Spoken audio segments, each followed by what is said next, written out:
और मैं आपको प्रतिदिन बता रहा हूँ। पहले दिन मैंने आपको बताया ब्रह्मोकार मंत्र के बारे में, ब्रह्मोकार मंत्र की जानकारी दी आपको। फिर बताया कि मंगल कितने होते हैं दूसरे अध्याय में, शरण कितनी होती हैं, उत्तम कितने होते हैं, उसके बारे में बताया। आज मैं आपको बताने जा रहा हूँ तीर्थंकरों के बारे में, यानी अध्याय 3, जिसमें कहा है तीर्थंकर किसे कहते हैं। दुनिया में सब लोग जानते हैं कि जैन व्यक्तियों के, जैन लोगों के 24 भगवान तीर्थंकर होते हैं। तो उन्हीं को कहते हैं, क्या कहा है कि जो धर्म तीर्थ को चलाए, धर्म तीर्थ यानी जो हमें धर्म के बारे में बताए, एक प्रकार से गुरु की संज्ञा दी है तीर्थंकरों को। जो हमें धर्म के बारे में बताए या धर्म तीर्थ को चलाए, उन्हें तीर्थंकर कहते हैं। फिर किसी ने कहा धर्म किसे कहते हैं, आखिरकार धर्म तीर्थ को चला रहे हो, धर्म होता क्या है? तो कह दिया जिसके द्वारा प्राणी संसार के दुखों से छूटकर उत्तम सुख में पहुंचा ले, उसे धर्म कहते हैं। अथवा वस्तु के वास्तविक स्वरूप को धर्म कहते हैं। हमारे आचार्य समंतवर स्वामी महाराज हुए हैं, उन्होंने गाथा भी दे दी, देश्यामी समीचीनम धर्म कर्मार्थम, ऐसे करके कि एक धर्म हमें संसार के दुखों से उठाकर उत्तम सुख में पहुंचा दे, वो धर्म होता है। तो वही कह रहा हूं। फिर कहा तीर्थ किसे कहते हैं?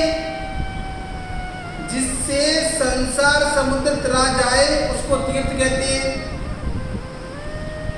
संसार क्या? संसार जो अपनी है अपने पास, एक होता है संसार, एक होता है मोक्ष। अब कोई व्यक्ति तप कर रहा है, उपास कर रहा है संसार के सुखों के लिए कि हमारा घर बन जाए, हमें गाड़ी मिल जाए, हमें पत्नी अच्छी मिल जाए, या मेरे बच्चे हो जाए। और एक व्यक्ति साधक क्या कर रहा है कि हमें मोक्ष को प्राप्त करना है, इसलिए तप कर रहा हूँ। तो जो हमें संसार समुद्र, क्योंकि यहाँ अगर गतियों में घूमेंगे तो हमें यही दुख सुख मिलते रहेंगे। पर जो मोक्ष की धारा प्राप्त करने के इच्छुक हैं, जो हमें मोक्ष सुख को पहुँचा सकते हैं, धर्म, तो इसीलिए कहा है कि तीर्थ किसे कहते हैं? जिससे संसार समुद्र तरा जाए या पार किया जाए, उसे तीर्थ कहते हैं। फिर कहा धर्म तीर्थ किसे कहते हैं? क्या कहा? धर्म तीर्थ किसे कहते हैं? जो वस्तु के वास्तविक रूप का वर्णन करे। वस्तु का वास्तविक रूप क्या है? जैसे जल का स्वभाव क्या है? शीतलता। चाहे जल को कितना भी पानी उबाल दिया जाए अग्नि में, और अगर अग्नि के ऊपर उस गर्म पानी को डालोगे तो क्या करेगा? वो अग्नि को बुझाएगा, वो उसका स्वभाव है कि नहीं? पानी कितना भी गर्म कर लो, लेकिन अग्नि में डालोगे तो बुझाएगा। जब उसके अंदर शीतलता स्वभाव है उसका, और अग्नि का काम क्या है? उष्णता। अग्नि हमेशा जलाएगी, चाहे ठंडी हो चाहे गर्म हो।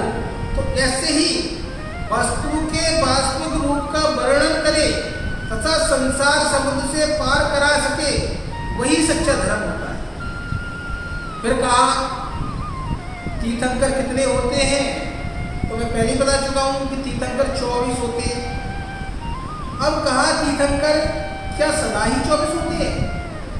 बहुत से लोग हैं हमारे सामने ये बैठे, अगर इनसे पूछा जाए कि सभी तीर्थंकर 24 है तो यही हमसे प्रश्न कर देंगे।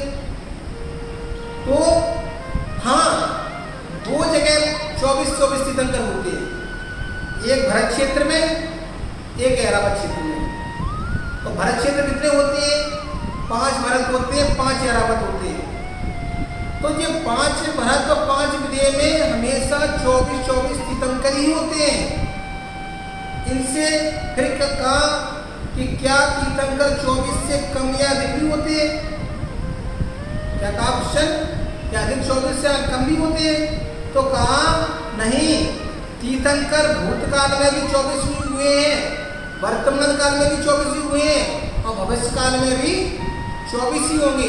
इनकी सीमा इतनी है, ना कम होती है ना बढ़ती है। फिर कहा क्या सभी जगह 24 तीर्थंकर होते हैं? अब सभी जगह का मतलब है कि यहाँ पर मुनि विजय सागर की विराजमान है चंपा बाग की बगीची में।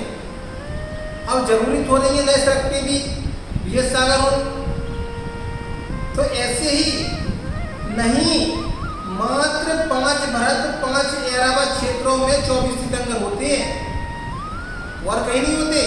कितने? 5 भरत में, भरत क्षेत्र में, 5 ऐरावत क्षेत्र में 24 तीर्थंकर होते हैं। फिर ये क्वेश्चन कर दिया कि फिर ऐसी कौन सी जगह है जहां पर कम या अधिक तीर्थंकर होते हैं? ऐसी कोई जगह है क्या? फिर आचार्य ऊपर कह रहे हैं कि 24 से अधिक कहीं नहीं होते हैं। क्या कहा? 24 से अधिक कहीं होते हैं, पर कम जरूर होते हैं। कहां पर? विदेह क्षेत्र में। विदेह क्षेत्र एक ऐसा क्षेत्र है जहां पर हमेशा चतुर्थ काल ही रहता है और वहां पर हमेशा 20 तीर्थंकर विद्यमान रहते हैं। कितने तीर्थंकर? 20 तीर्थंकर कहां पर रहते हैं? विदेह क्षेत्र में। भरत क्षेत्र में, ऐरावत क्षेत्र में 24 तीर्थंकर होते हैं, पर विदेह क्षेत्र में 20 ही तीर्थंकर होते हैं। तो विदेह क्षेत्र में विद्यमान किस लिए कहा गया है? कहा है विद्यमान हमेशा रहती है, तो विद्यमान किस लिए कहा गया है? तो कहा है क्योंकि क्षेत्र में सदा मौजूद रहते हैं। 20 तीर्थंकर हमेशा मौजूद ही रहते हैं, इनसे कभी कम नहीं हो सकते हैं और इनसे ना अधिक हो सकते हैं, इसलिए विद्यमान रहते हैं। तो रहते ही विराजमान है। फिर कहा एक साथ अधिक से अधिक कुल कितने तीर्थंकर हो सकते हैं? तो कह रहे हैं एक साथ अधिक से अधिक कुल 170 तीर्थंकर हो सकते हैं। कितने? 170। 5 विदेह के 24 जान लो, 5 भरत क्षेत्र में देख लो और विदेह क्षेत्र में देख लो, तो ऐसे टोटल कर करके 170 तीर्थंकर हुए। और किसके काल में हुए? जो अपने दूसरे नंबर के तीर्थंकर हैं अजितनाथ भगवान जी। अजितनाथ भगवान जी के काल में 170 तीर्थंकर एक साथ हुए। क्या कहा? एक काल में अधिक से अधिक 170 तीर्थंकर कैसे हो सकते हैं? फिर बता रहे हैं, मैंने आपको आंकड़ा बताया। तो आचार्य महाराज कह रहे हैं एक विदेह क्षेत्र संबंधी 32 उपविदेह, एक विदेह क्षेत्र संबंधी 32 उपविदेह, अतः 5 विदेह क्षेत्र संबंधी उपविदेह का योग कर लो तो 160 हो गए। 5 में 5 24 पंजे, तो और फिर क्या होगा? इस प्रकार प्रत्येक उपविदेह में एक तीर्थंकर होते हैं। ऐसे करके 160 हो गए और 5 भरत और ऐरावत के 5-5, इन 10 को मिला के 170 तीर्थंकर हो गए। फिर कहा तीर्थंकर की पहचान किससे होती है? समझ में आएगा, धीमे धीमे करके आएगा। तीर्थंकर की पहचान किससे होती है? तीर्थंकर की पहचान चिन्ह से होती है। मुझे पता है, एकदम आपको समझ में नहीं आएगा, पर अगर आप उसको गौर से सुनेंगे, समझेंगे, बैठेंगे, चर्चा करेंगे, तो ये 170 तीर्थंकर वाली बात आपको समझ में आ सकती है। पर इसके लिए आपको पाठशाला पढ़ना पड़ेगा या किसी गुरु के पास जाना पड़ेगा, उनसे पूछना पड़ेगा, तो वो आपको डिटेल में सब चीज़ें बता देंगे। ठीक है ना? चलते हैं आगे। तीर्थंकर की पहचान किससे होती है? तीर्थंकर की पहचान चिन्ह से होती है। कहने को तो एक विषय को अगर मैं चाहूँ 10 दिन लगा दूँ बड़ा चढ़ाकर, पर मैं आपको शॉर्ट में बता रहा हूँ, क्योंकि शॉर्ट में आपको थोड़ा समझ में आएगा तो आपके अंदर जिज्ञासा उत्पन्न होगी। फिर आप क्या करोगे? स्वाध्याय करोगे या गुरु के पास जाओगे तो जिज्ञासा का समाधान होगा। तो आपके अंदर और प्रेरणा मिलेगी कि आगे और पढ़ा जाए। तो देखते रहिए विजेश सागर यूट्यूब चैनल पर, जहाँ पर आपको प्रतिदिन यही ज्ञान, पाठशाला का ज्ञान मिलता रहेगा। और देखते रहिए। आगे बताते हैं कि चिन्हों को कौन रखता है। तीर्थंकर की पहचान चिन्ह से होती है, तो चिन्ह को कौन रखता है? तो कह रहे हैं चिन्ह को कोई नहीं रखता, अपितु आप सोचो कि आजकल नाम बुलवा देते हैं या कुछ बनवा लेते हैं काला काला मशीन से। तो तीर्थंकर का ऐसा नहीं होता है। तीर्थंकर, अभी तो तीर्थंकर के शरीर में 1800 लक्षण होते हैं। उनमें से एक होता है चिन्ह। क्या होता है? चिन्ह होता है। और उसी से निर्णय होता है कि ये कौन से तीर्थंकर है, इनका कौन सा चिन्ह है, उसको सौधर्मेंद्र देखता है। जब जन्माभिषेक के लिए सौधर्मेंद्र तीर्थंकर बालक को सुमेरु पर्वत पर ले जाता है, 1,40,000 योजन ऊंचा, एक योजन कितना बड़ा? एक योजन 6,000 किलोमीटर का। ऐसा 1,40,000 योजन ऊपर सुमेरु पर्वत पर तीर्थंकर बालक को ले जाते हैं और वहां पर 1,008 कलशों से अभिषेक करते हैं। हम लोग मंदिर में अभिषेक करते हैं, छोटे कलश से कर देते हैं, पर उस एक कलश का माप कितना है? 12 किलोमीटर का उसका ऊपर का मुख होता है एक कलश का। उसका पेट चौड़ा 48 किलोमीटर का पेट और उसकी लंबाई 96 किलोमीटर की। इतना बड़ा एक कलश, ऐसे 1,008 कलशों से भगवान का अभिषेक होता है। और अभिषेक के बाद सौधर्मेंद्र चिन्ह देखता है और भगवान का नाम घोषित कर देता है कि भैया ये वर्धमान भगवान है, ये ऋषभदेव भगवान है, ऐसे करके। तो जो तीर्थंकर पूर्ण अवस्था में थे, क्या वही चिन्ह रखा जाता है?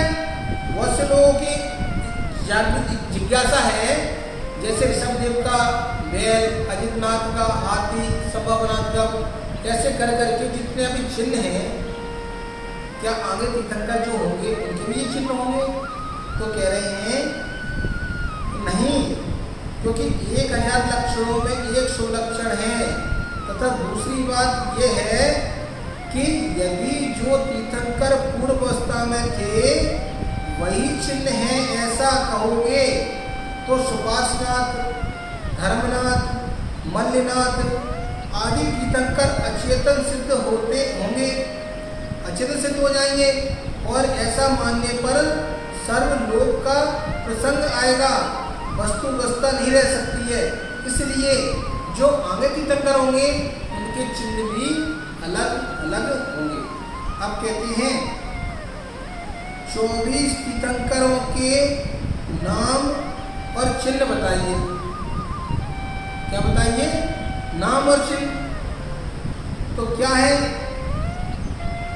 ऋषभनाथ का बैल, अजितनाथ का हाथी, संभवनाथ का घोड़ा, अभिनंदननाथ का बंदर, सुमतिनाथ का चकेवा, पदम प्रभु का श्वेत कमल, सुपासनाथ का स्वस्तिक, चंद्र प्रभु का चंद्रमा, पुष्पदंत का मगर, शीतलनाथ का कल्पवृक्ष, श्रेयांसनाथ का गेड़ा, वासुपूज्य का भैंसा, विमलनाथ का सूकर, अनंतनाथ की सेही, धर्मनाथ का बजदंड, शांतिनाथ का हिरण, कुंतनाथ का बकेरा, हरेनाथ की मछली, मल्लिनाथ का कालक, मुनि सुब्रतनाथ का कछुआ, नमीनाथ का नीलकमल, नेमिनाथ का शंख, पार्श्वनाथ का सर्प और महावीर स्वामी का सिंह।